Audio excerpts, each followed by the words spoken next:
Hello, everyone. This is LocReady interview with alums. I'm Ren, and today I will be talking with Salim Martell. Hi, Salim. Thank you for joining me. Hi, Ren. Thank you for having me. So first off, would you like to briefly introduce yourself, and maybe you can also tell us what you do every day? Alrighty. So my name is Salim Martell. I am an alum from the TLM program. Currently, I work for a small LSP. It's a language service provider based in San Francisco called Babylon. Most of my job responsibilities are that of a localization project manager. I've had this job since the spring of my first year of grad school. So I was very lucky that I managed to find an internship/job. At the time, it was more or less the same responsibilities. And today, my typical work day now is a lot of what I used to do when I was still in that sort of internship phase, which is lots of project coordination. But now I have a lot more project management related responsibilities. So I deal with kind of all aspects of projects. And because we're a small LSP, I kind of do a little bit of everything. So it's hard to say what is, no 2 days are the same. Thank you for sharing. If you still remember when you were interviewing for this position, what were some of the questions that you feel that are particularly special and are worth sharing with us? So I actually don't remember a lot from that interview. It was very short, very genuine, I suppose. Since my company is so small, I was interviewed directly by my current boss, and there weren't any difficult questions or surprising questions. He wasn't trying to fool me in any way, and all the questions he asked were directly relevant to the requirements in the job posting. And so some of the most important things for my job at that time were, how long can I commit to this? So was I capable of becoming a full-time employee after graduating? And also, how many languages did I speak? So that was an important component of my job. There were a few other things, but nothing scary or surprising. All right. So go back to your job. We're curious, who do you usually interact with on a daily basis, and what kind of knowledge do you need to know to communicate with them?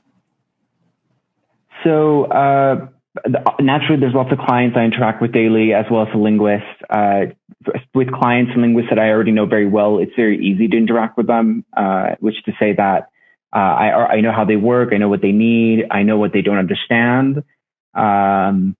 If there's an issue, it's easier to resolve because I just understand what it is that we need, which is to say that we've developed a good relationship with these people.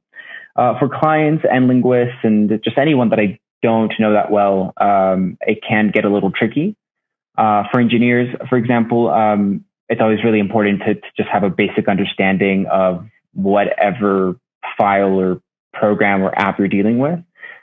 Because my LSP focuses on software localization, we encounter a lot of different file types and a lot of apps made in different programs for different purposes, for different markets. So it's really useful for me to have a basic understanding of code, different programming languages, different technical aspects of localization. So basically different kinds of solutions, and in general, like what is possible. And if you have that basic understanding, everything else can be made up with like a simple Google search. As for linguists, like I mentioned before, an important characteristic of my job was to already know multiple languages. So I came to this job with 4 languages, and I know a little bit of others. I definitely have a lot of knowledge about various language families, which makes dealing with linguists, specifically linguists and languages that I don't know well, it makes those interactions a lot smoother because I kind of already have the basic understanding of how the language works. That's amazing. Right. Sorry, this is a little bit maybe of a long answer, but one of the most important things for me when trying to communicate between all these 3 different groups is translating each of their questions to each other. So clients, and whether they're project managers or engineers, will have certain types of questions or understandings that don't line up with the information linguists need. And whenever questions come up, which they do all the time, you need to know how to communicate that to your specific person. Otherwise, they'll just be confused as to why you're asking them about the tense or the way a word is used. Anyways. You're kind of like a middle person handling the projects. That's cool. So do you have, speaking of the tricky issues that you just mentioned, do you have any example of this kind of issues? You can be as specific as you want, or if you feel comfortable sharing. Let's see, any specific examples? That's hard to come up with the top of my head. That's fine. Oh, well, actually, so maybe some interesting, it's more of a takeaway because there's many, many examples. I don't have a specific one, but because I work regularly with a lot of the same linguists, maybe across the same client or across different projects for that one client, it's some of the ones that are more active or just maybe a little more A-type, kind of become like canaries, to reference sort of a canary in the mine, which is to say that they're a good indicator for how a project is going and how it's going to go. So a really competent linguist that I have a lot of faith in starts having a lot of questions. It's usually a good sign that the project is maybe more complicated than we expected it to be. And if they have a lot of questions, then all the other linguists, whether they're asking them or not, also have questions. So that's one good takeaway from learning sort of how my linguists communicate. Thank you. That's very helpful. I guess one more career-related question would be, what do you think are some of the helpful resources that fresh graduates can use to improve their capabilities or to improve their visibility in the job market? So to improve visibility, you think you definitely need to keep up with things like LinkedIn, and especially right now that everything is still remote. It's really useful to keep yourself plugged into all of the localization information channels, even if your specific job responsibilities don't require you to learn new things or understand what's like the most sort of groundbreaking localization technology.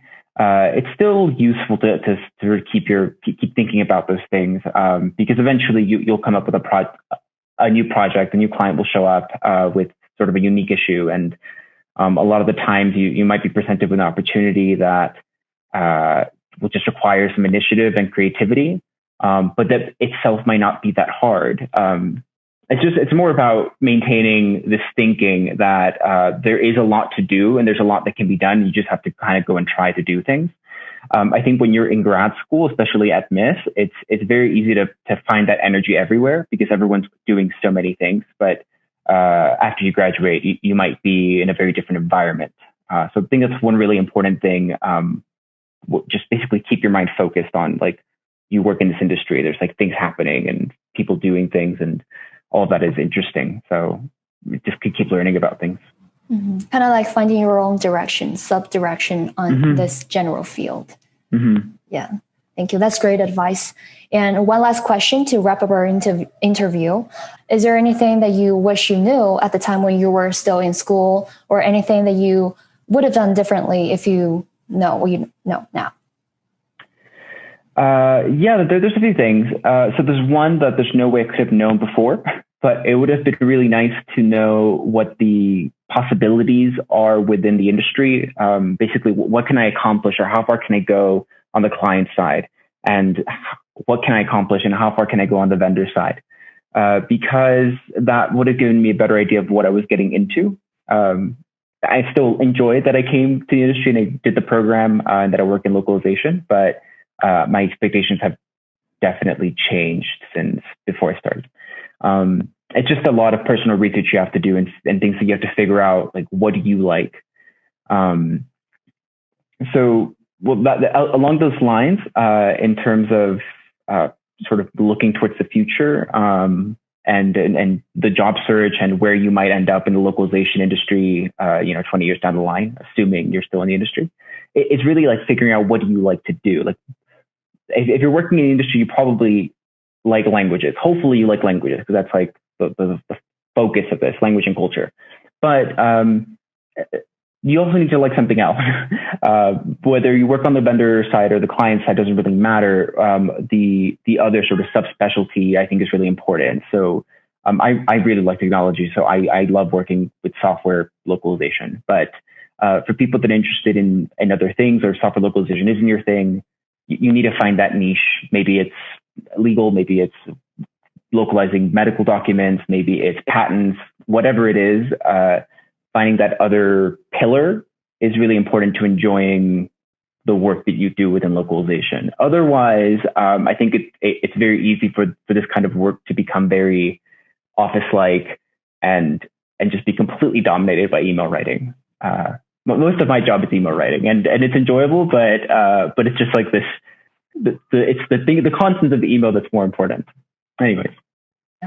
I agree. Like make yourself more specific so you're more difficult to be replaced. Yeah, does that too. And you'll probably have an easier time finding a job because employers will know that you actually like what they're making. You like the app they're working on or whatever. Yeah, exactly.